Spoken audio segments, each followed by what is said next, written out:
Welcome to Breaking Banks.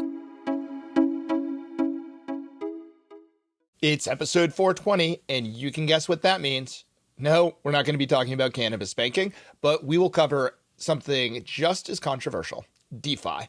In the first half, Brett King connects with Ajit Tripathi, our key correspondent on all things crypto and DeFi from across the pond, and Donna Parisi, global head of finance at Shearman Sterling, to paint a picture of the current DeFi landscape. Now, if you head to Google DeFi to figure out that it stands for Decentralized Finance, Ajit does a great 70-second overview. I got to play executive producer on this segment, and I loved how deep Donna and our host went into the tensions between technology, regions, and regulation. And in the second half, I chat with venture capitalist Sanjiv Kalevar, a partner at OpenView Ventures, as he details a future where banks have full choice and more flexibility in their financial infrastructure. And we also get into a concept that OpenView has pioneered, product-led growth. A simple concept, but frankly, pretty hard to come by in a lot of financial service. This is where the product makes the customer, think end user, engage deeper and deeper with the products in a way that they both benefit. Hope you really enjoyed this episode. I know I did. Welcome back to Breaking Banks. Today we're going to dive right into all things crypto, DeFi, and get into the opportunity threat situation. Joining me in the hosting chair is my good friend Ajit Tripathi, joining us all the way from, I'm guessing you're still in London, are you, Ajit? Yes, hi, Brett.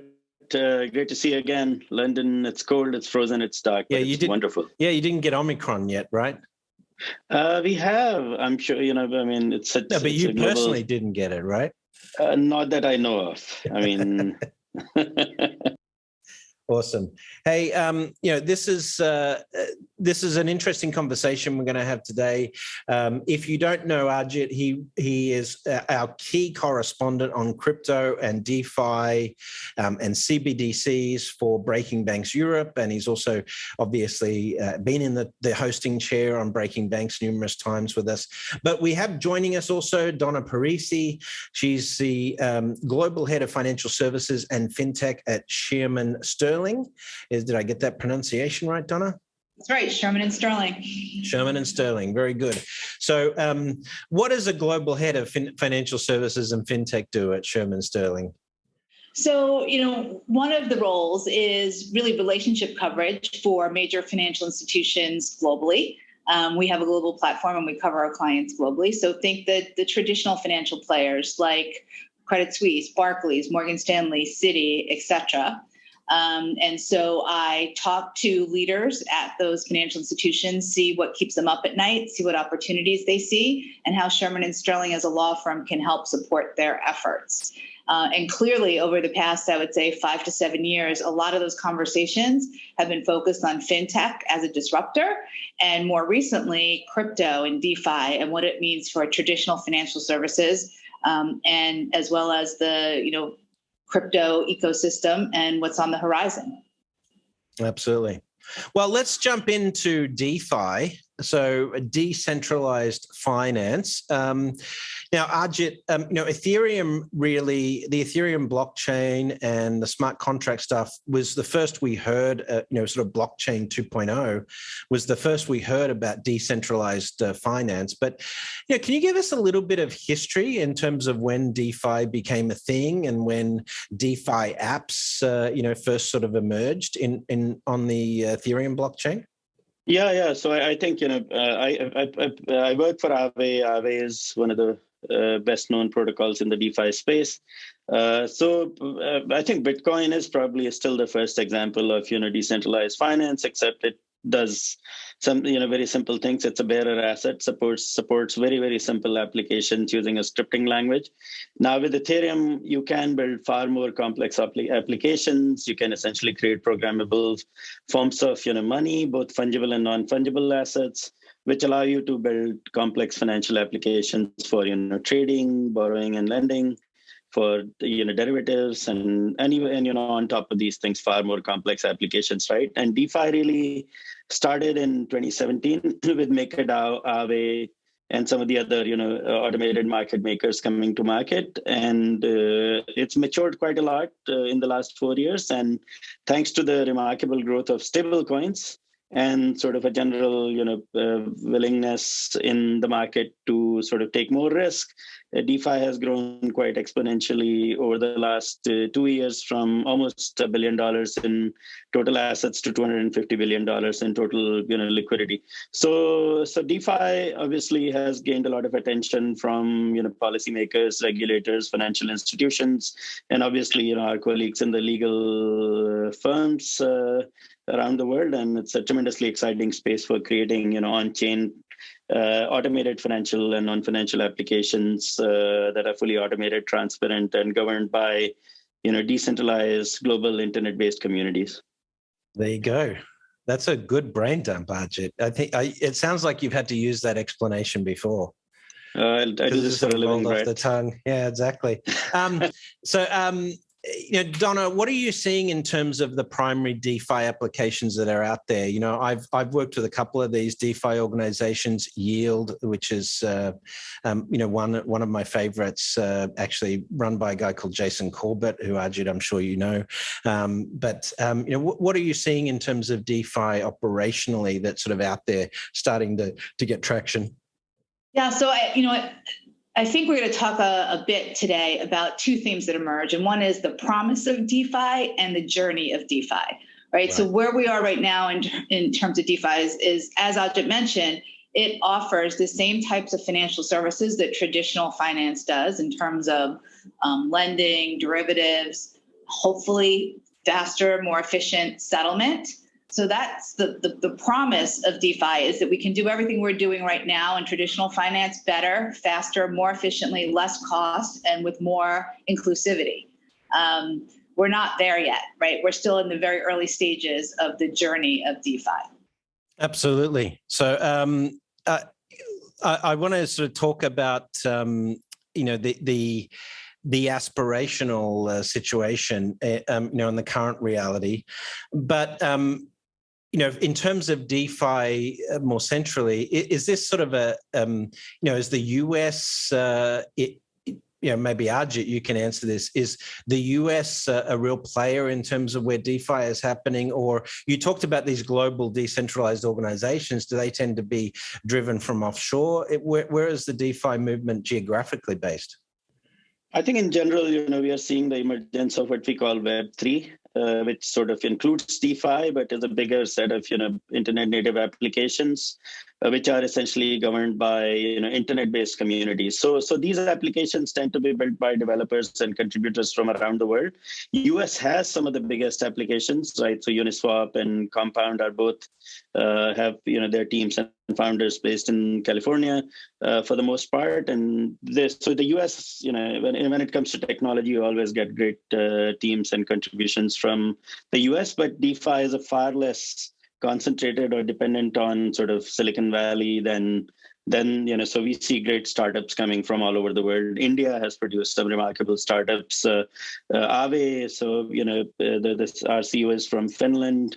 So it's actually far more global than the rest of the tech industry. And Donna, is that your observation as well? Where do you put the US in the whole DeFi space? So, my perspective is different from Ajit's, which he answered that question from a technology perspective, right? I answer it from a legal perspective. And the legal landscape in the US is very unclear and muddy when it comes to DeFi. So while you have some tremendous entrepreneurs and some tremendous technology coming out of the US in terms of where these organizations tend to locate themselves and the customers that they go after, it's not primarily in the US given the regulatory uncertainty. And that leaves the US at risk of being left behind. Yeah, I think, we certainly, this is a field, an area which is moving so fast that, we've seen this with fintech generally in the United States. We saw it with the crypto exchanges. Yes, we've seen the SEC and the Fed move forward with some regulations to adapt to crypto in particular. But if you look at fintech, pretty much every other developed nation, certainly in the G7, probably in the G20 now has a fintech charter. that enables banks to start up. But the US has still avoided that. They've forced fintechs to either work on top of a chartered bank or apply for a traditional charter, branches and all. And we've seen N26, move out from the US market as a result of that. So this is a problem from a legal perspective, Donna, somewhat of, we tend to see iteration of regulation in the United States, but the regulations that were really formative in terms of the markets and banks, happened in the 20th century, mid-20th century, and crypto and DeFi aren't exactly analogous to those sort of regulations. So, how do you reset regulations from a legal perspective? Like greenfield when it comes to something for DeFi, rather than sort of trying to fit a square peg in a round hole in terms of the current regulation. Just how do you see that evolving legally?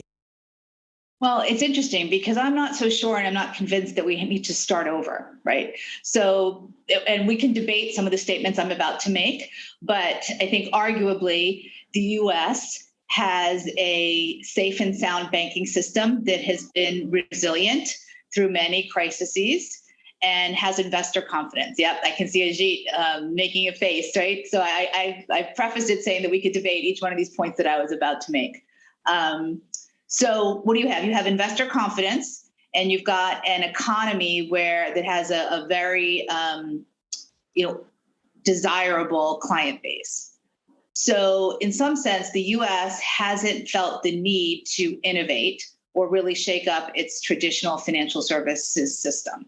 And so they've been able to take a back seat, see how things develop in other parts of the world, see what works, see what not works, and know that ultimately a lot of these fintech, crypto, DeFi companies will come to the US for two reasons, and that's to raise capital and to access their customer base.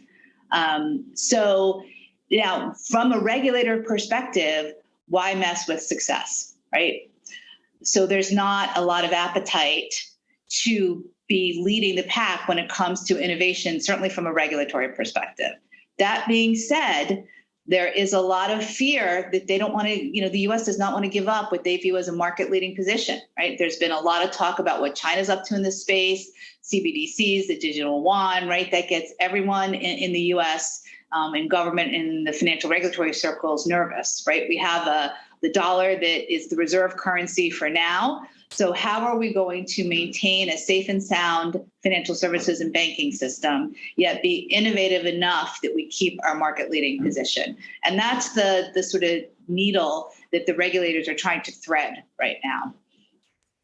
Yeah, I mean, I think you're right in terms of attracting investment and the consumer market, but the uncertainty that the startups in this space face is the regulatory uncertainty, as well, I think to some extent. So I don't know how I couldn't agree with you more.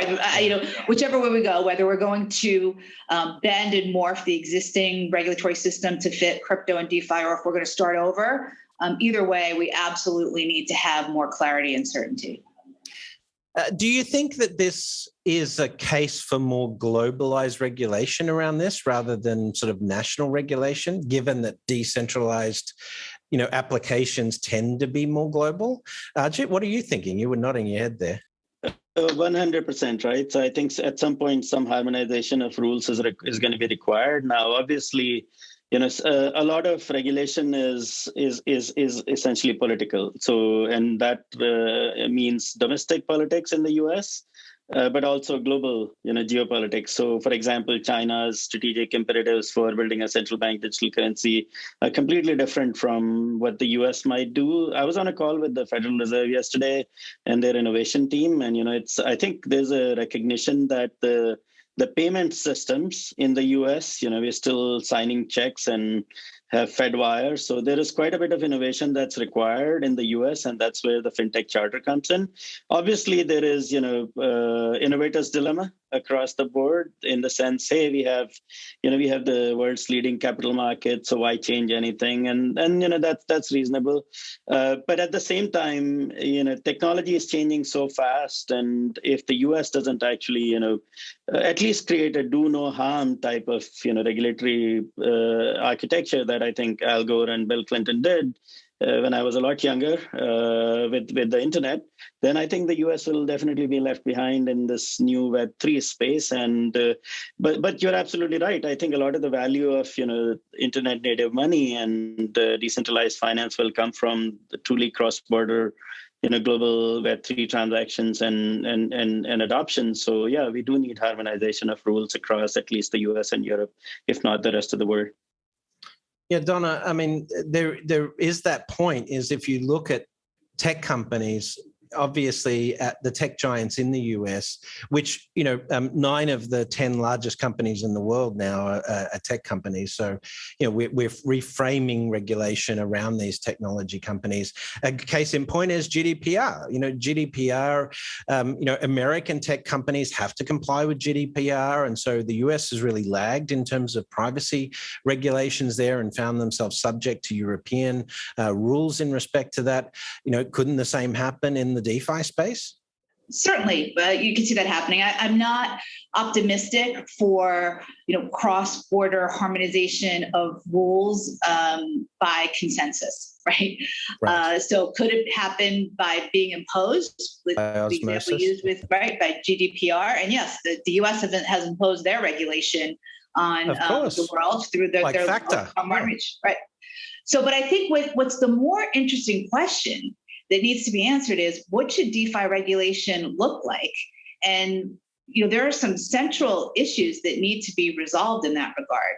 So we have a rule of law because it allows for transparency, for people to understand how a certain set of rules will be applied to property rights, to contract rights, and that we have a way to address bad things happening, right? Whether it's fraud, etc. And what I struggle with DeFi is how do we apply a rule of law, which I think we would all agree that we need in a decentralized setting, which basically goes down to who is going to be accountable and how are we going to hold them accountable?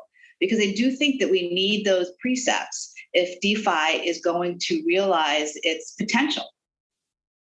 But DeFi by its nature doesn't want to be centralized, right? Doesn't want that centralized control system. But you're right, like for example, if you lose money out of your DeFi crypto wallet, then what recourse do you have?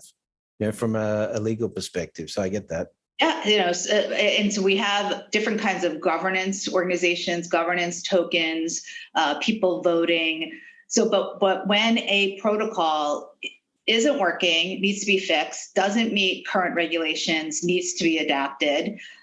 You have users, that have vetted or, voted for a certain behaviors, and those behaviors wind up breaking the rule of law.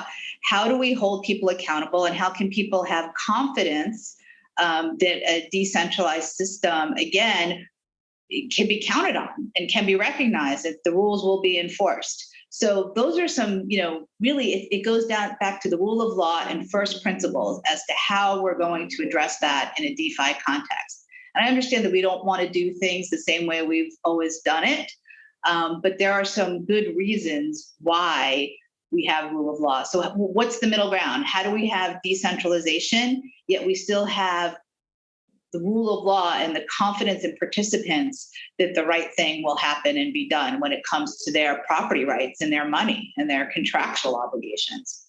Yeah, I mean, these two worlds don't cleanly fit together, clearly, which is why you need a first principles approach to this. But I want to talk a little bit about DAOs. Now, DAOs, so for those of you unfamiliar, decentralized autonomous organizations. To give you a bit of history behind this, the first DAO was created back in 2016, the 30th of April, on the Ethereum block 1428757. I don't know if that's important, but this is really an autonomous organization, an organization that is a corporation in code. Maybe, Donna, how would you define a DAO from a legal perspective?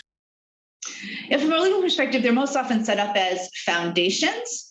And from a U.S. perspective, again, they don't really fit neatly into a box, but we would probably consider them to be something along the lines of a general partnership, which from a legal perspective means that everybody involved has liability, which is a problem for participants. Yeah, no, I agree with that. So technical implementation as well. So quite a few, DAOs come in all sorts of legal shapes, as I think Donna indicated. So you have, you can set up a corporation as a DAO, but a lot of DAOs are purely unincorporated associations or effectively partnerships. So that creates quite a few issues of liability. Now, Henrichs and Horowitz have recently proposed that DAOs should be their own legal primitive. That'll be a very interesting exercise. Let's see how that shapes up. But and in the meantime, there is a Wyoming DAO law that essentially recognizes DAOs as, I believe, LLCs.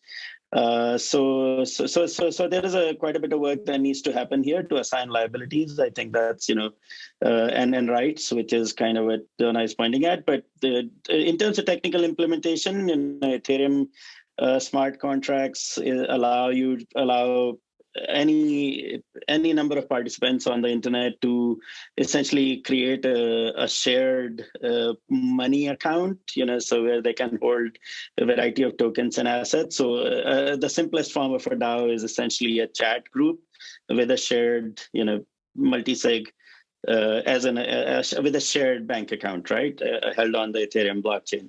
So that allows people to do really, really interesting things, like buying a copy of the U.S. Constitution held at Sotheby's that was really, really popular recently, and then also potentially buying some of the sports teams. So very exciting times ahead, and you could set up a private equity firm as a DAO. Wow. Yeah. I didn't know about Wyoming offering a LLC primitive for DAOs. It makes a lot of sense. So it's largely inevitable, isn't it, Donna? We have to have a way to incorporate DAOs legally or recognize them legally? Absolutely right. I mean, we need to have that for DeFi to grow and reach its potential. And it really goes back, how is it going to be different from a corporation? How is it going to be different from a partnership? I mean, there's a dispute right now involving SushiSwap, right, where you have supposedly broad governance, but concentrated holders and positions making decisions that the broader ecosystem doesn't agree with. So these are all things that we've had to deal with before. And I think what we need to figure out is how DAOs and DeFi is going to be different and better.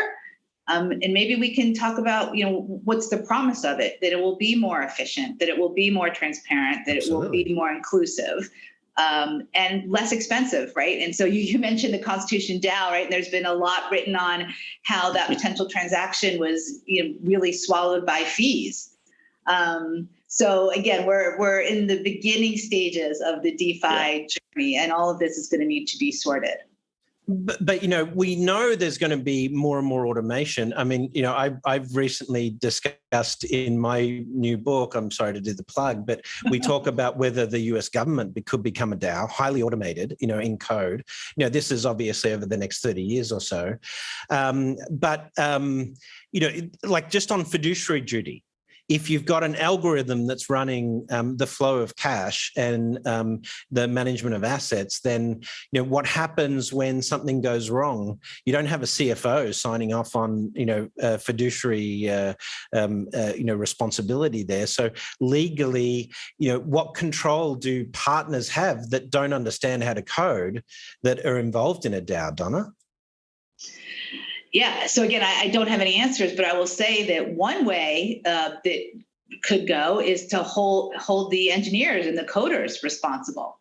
And in the past, the CFTC has asked for some source code to be deposited with them, and they have made some allegations that maybe those are responsible parties. And I see Ajit shaking his head, and I'm not saying that that's the right answer, but I'm saying that someone is going to have to be held accountable, because code is not fallible. When I started in this area, people always said to me, are you really scared that smart contracts are going to do away with lawyers? And the answer is no. With human nature, there will always be disputes, and there will always be interpretive questions, and having a smart contract or having things be automated does not do away with that need at all.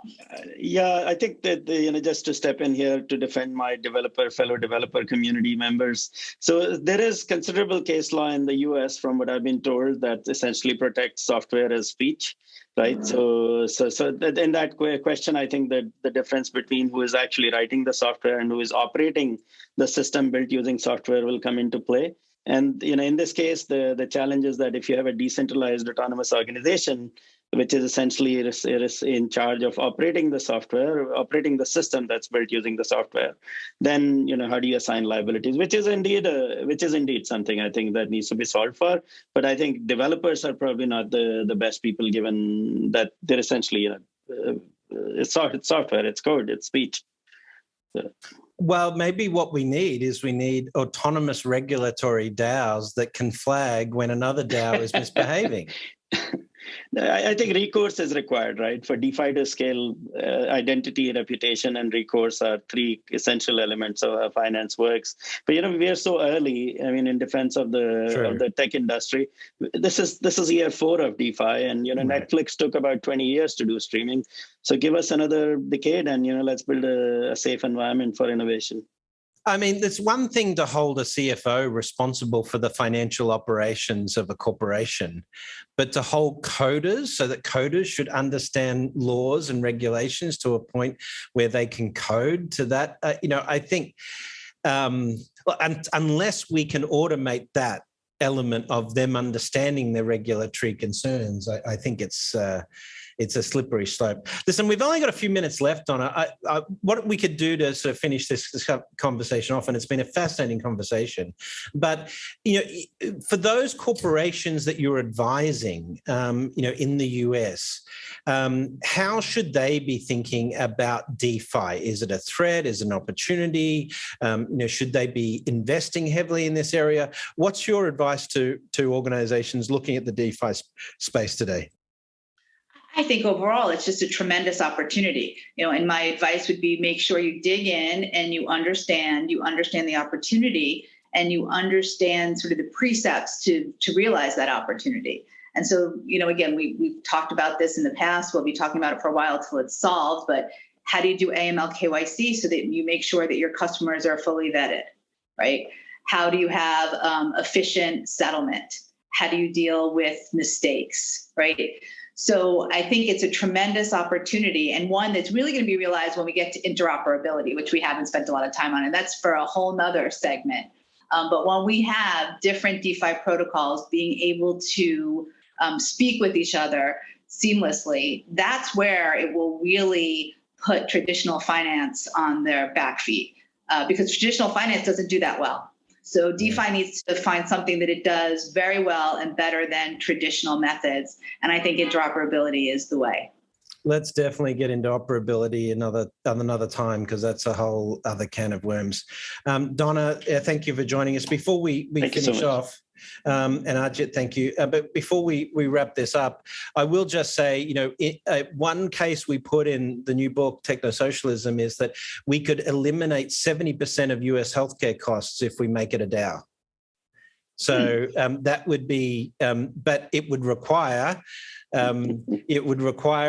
losing the lobbying groups that influence policy in healthcare, which is a whole different conversation. We will get you a different set of groups, Brett, and exactly. I'm still waiting for the NFTs. Yeah, absolutely. No, we're going to publish them, I think, next month. But Donna, where can people find out more about Shearman and Sterling? Just go to the web, Shearman.com, SHEARMAN.com.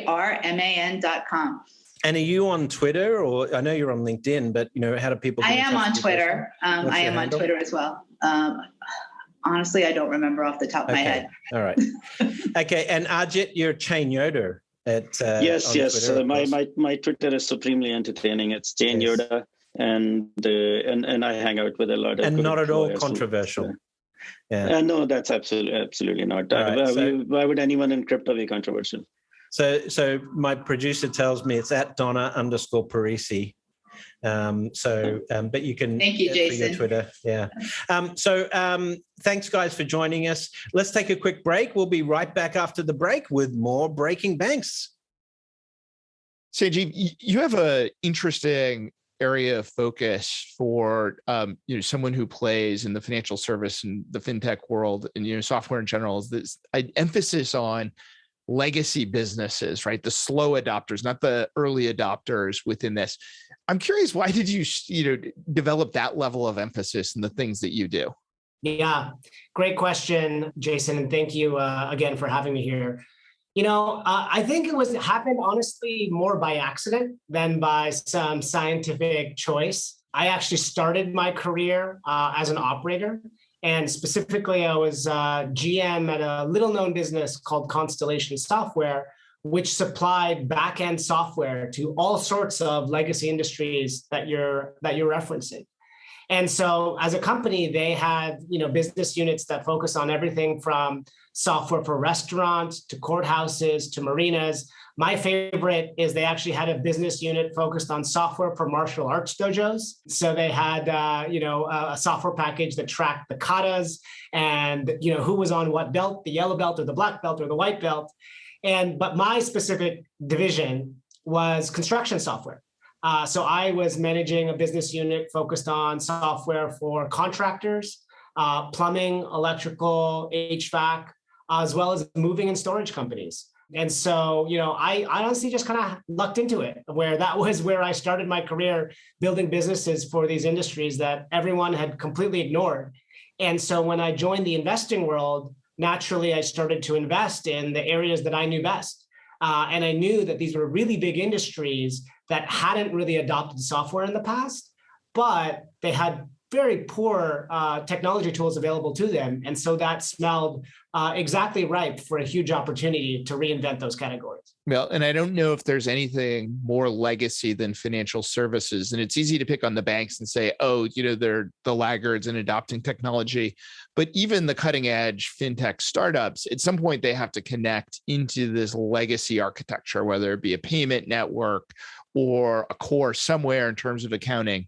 How do you see the software industry beginning to evolve within financial services? Yeah, I mean, how much time do you have? We have 26 more minutes. Go. All right, perfect. Well, that's a great question, and I've certainly spent a lot of time, and that's a lot of where I spend my time here at OpenView, looking at innovation within financial services. And I think of it, on a few different elements. One is simply software tools for the existing financial institutions, right? Whether that's, you talked about the cores, banking software for the community banks and regional banks that are out there, whether that be insurance, whether that be, advisors, financial advisors, all sorts of different existing financial institutions have needs for software. There's also, the next generation financial services. And I think of it as a spectrum, right? You've got the Robinhoods and the Chimes and all of those, pure financial services, all the way to, kind of software for existing financial institutions. And I tend to look at a combination of both, but more on the stuff that sits right in between, where, kind of like I mentioned, in the beginning with software for contractors, you can provide both a software system that also becomes a financial service also to those same end customers. And then the last thing I'll add is that within financial services itself, when you're looking at the category of tools for financial services that exist, the existing infrastructure, I don't think the existing infrastructure is going away anytime soon. Although, Chime and Robinhood and all of the, Bitcoin gather a lot of the headlines out there, I spend a lot of time looking at tools to enable the existing infrastructure. So whether that's software for banks, software for insurance agents, software for financial advisors, I think there's a ton of opportunity because all of the existing financial systems that exist today actually need to, compete with all of the new fintechs that are out there, and they've been probably scared by all of the, or feel threatened by all of the existing, all of the headlines, all of the, Silicon Valley is coming for you, and so they're very motivated to buy. And so that's a great catalyst for investors like me who want to, enable the existing systems to just operate in a new and digital economy. But they're technical architectures, right? Like there's a couple things, that make this a challenge where the incumbents need to overcome. I'd say first is architecturally, they were not designed to be interoperable. And, you in particular focus on, a growth stage.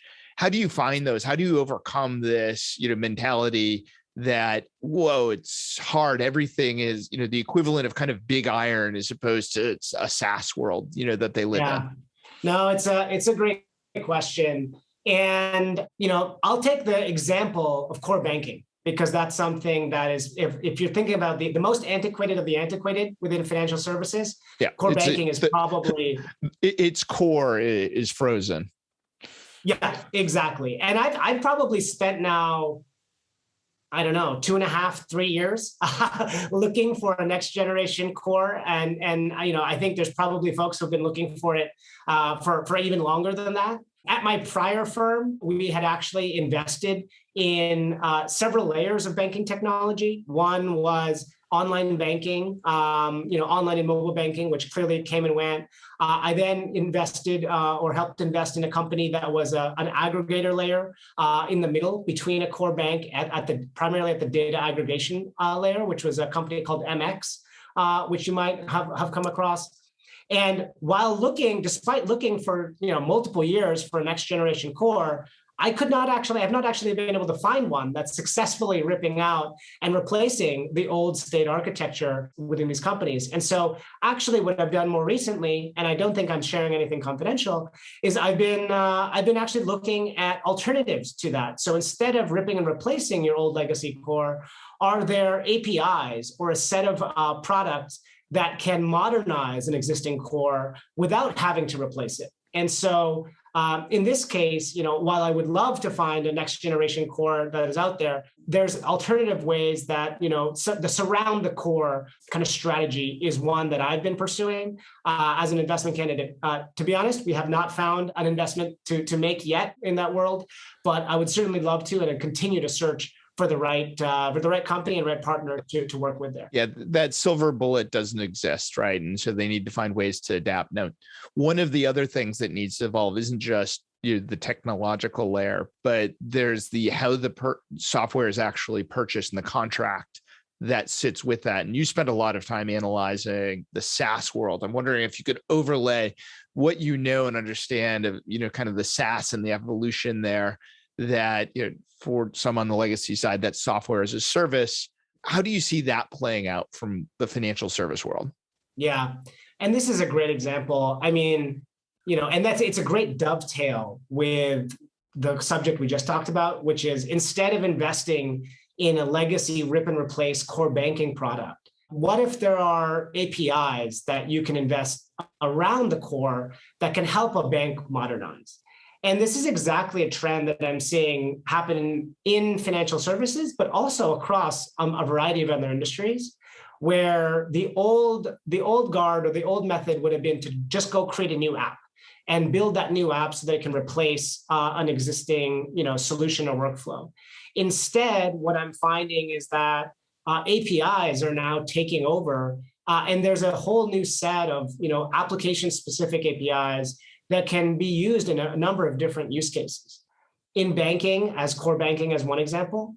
And there are a lot of benefits of that. And this kind of dovetails with a usage-based playbook that we've talked about, which is that these vendors, not only do they have differentiated products, like an API, which takes in data and moves data around, as opposed to an application, but they operate on a very different business model. And some people will say that this is almost as big as the transition from on-premise software to subscription. This is as big or bigger a transition from subscription software to what we call usage-based pricing. And this is really the concept of enabling a technology company to price on a unit level, right? And that's the unit that is used by the customer. So I know that might sound a bit vague, but it's really simple. It's the concept of, if I'm buying a cell phone, I pay for minutes, right? When you buy electricity, you pay for gigawatt hours. You pay for per unit that you consume, and it's taking this same approach and applying that to software.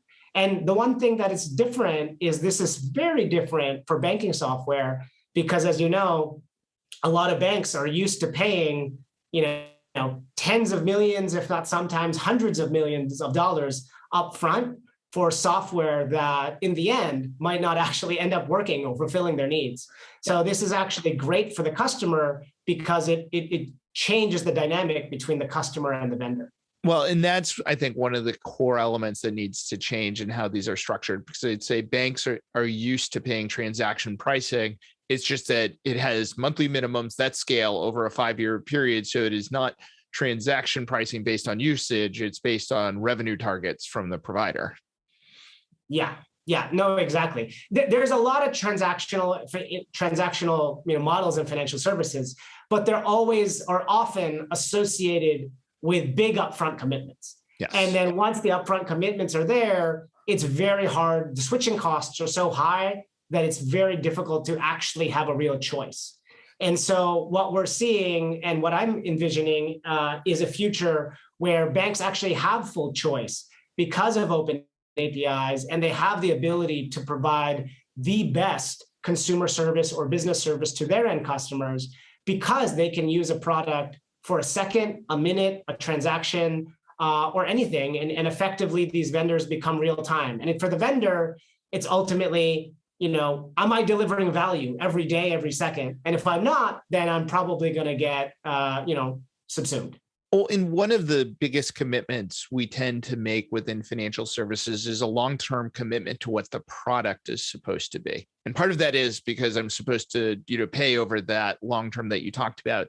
Something that OpenView publishes about quite a bit is this idea of product-led growth. Can you get into, define for a big part of the audience, what is PLG? And then let's apply that to financial services with a couple examples about this evolutionary approach. Yeah. Absolutely. So product-led growth, I have to give recognition to one of my partners, Blake Bartlett, who coined the term product-led growth back in 2016. And product-led growth is very simply a method of delivering software where the end user is the primary, or the end product rather, is the primary way to acquire, retain, and make customers successful. And while that sounds, relatively simple, if you think about software for decades and decades, it hasn't been built for the end user. It's largely been built for CIOs, for managers. If you think about Salesforce, it's something that was built for the sales manager, as opposed to for the end user of the product, whoever that may be. And so examples of that within our portfolio include companies like Calendly, which you may have scheduled meetings with, Datadog, which is an infrastructure monitoring tool, and one that foots into financial services, which is Expensify. It's an expense management tool that recently actually filed their S1, and is a tool that goes up and competes with the likes of Concur. So if you've ever filed your expenses in the past, you might know of a company called Concur. It was sold in the traditional way that many other companies were built, which was to sell into the department level manager or the manager of a company within the CFO.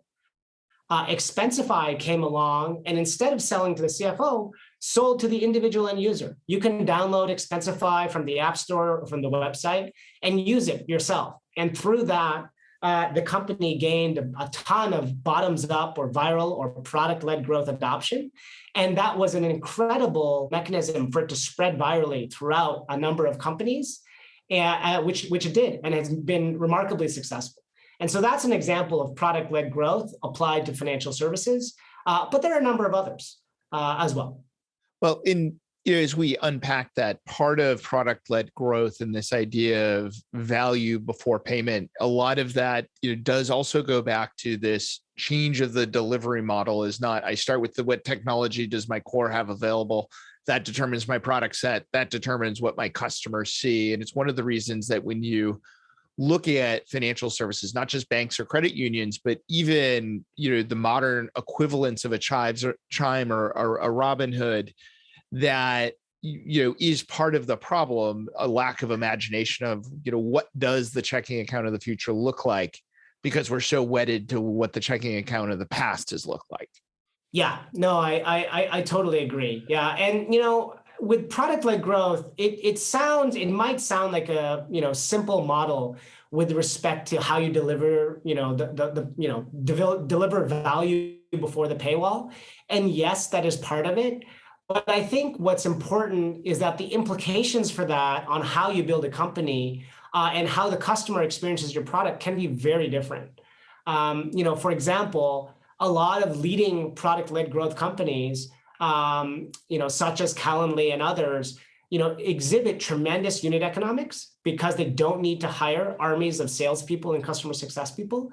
And instead, they can invest that in the product, which ultimately leads to more innovation for the end customer. And so that the end customer then ultimately gets a product that keeps reinforcing the best about feedback loops and product so that, they get the best bang for their buck as well.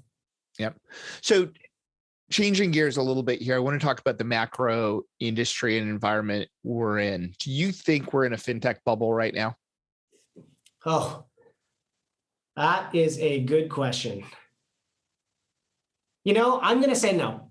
While there is a ton of activity in fintech recently, and you can't probably go a week without seeing a new fintech unicorn or fintech IPO, I think we're still at the very, very early innings of the opportunities that fintech can provide.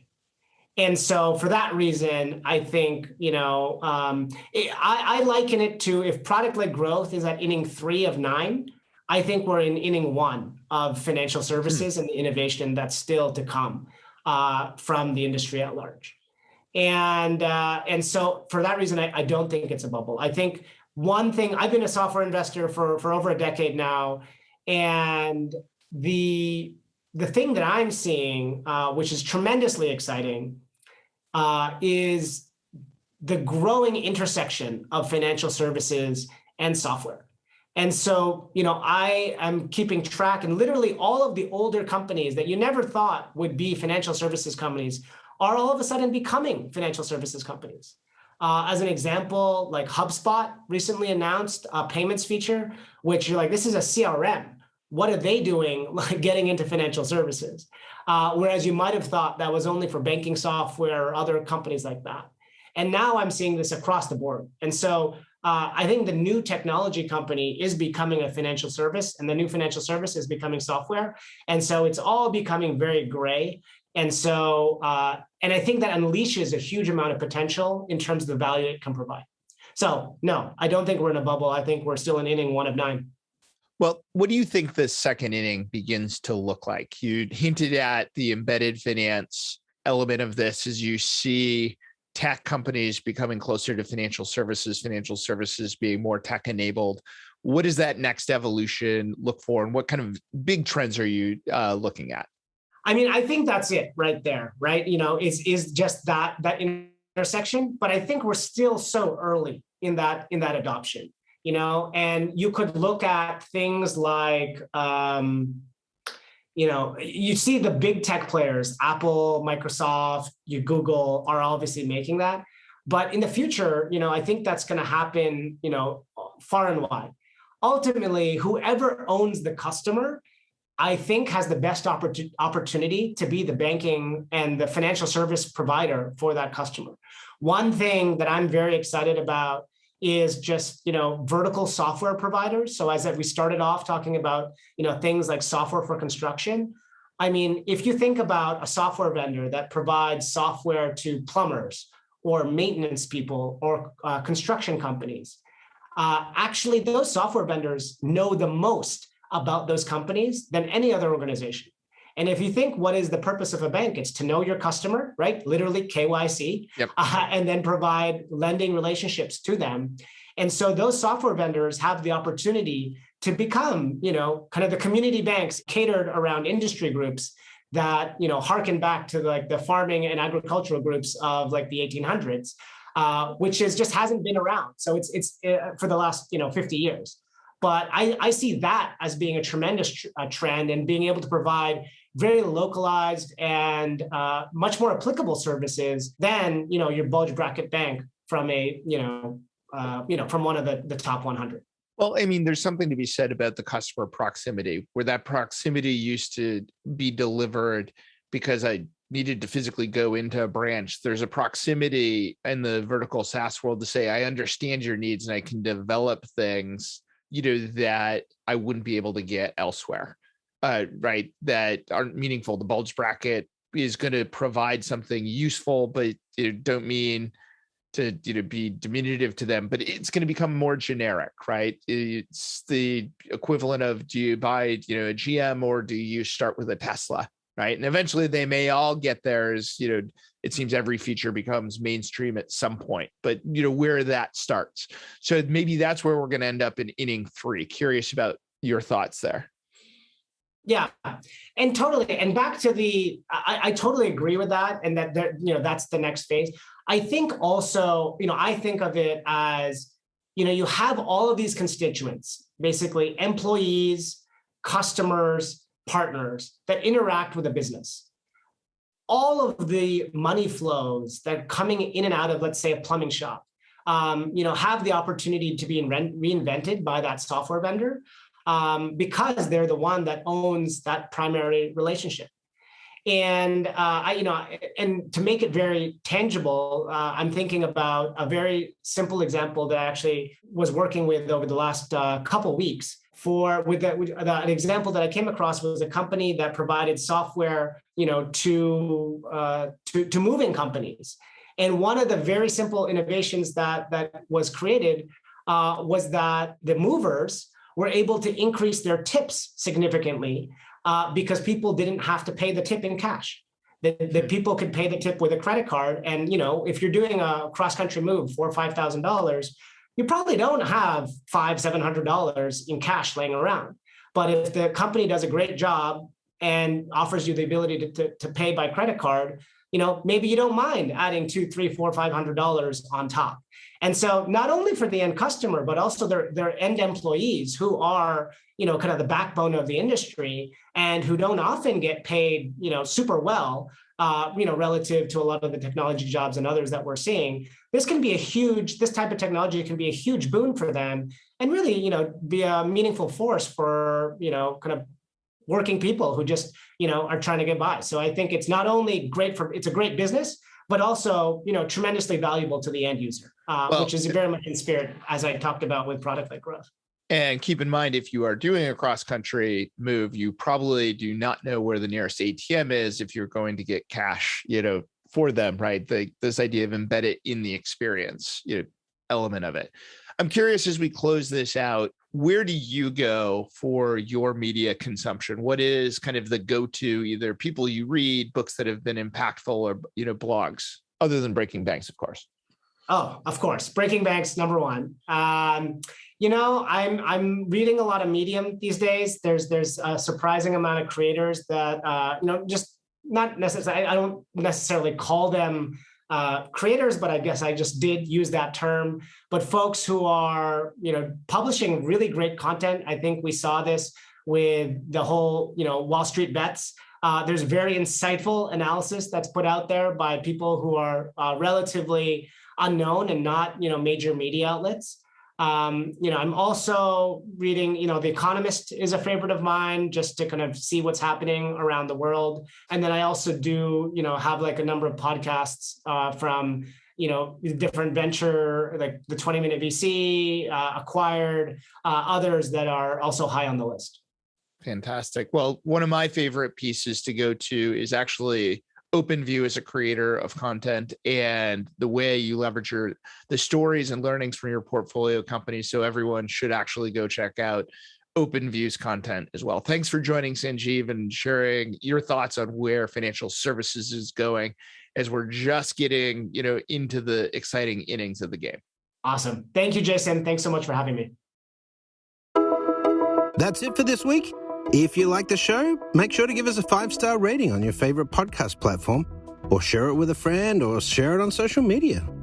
We'll see you again next week with more Breaking Banks.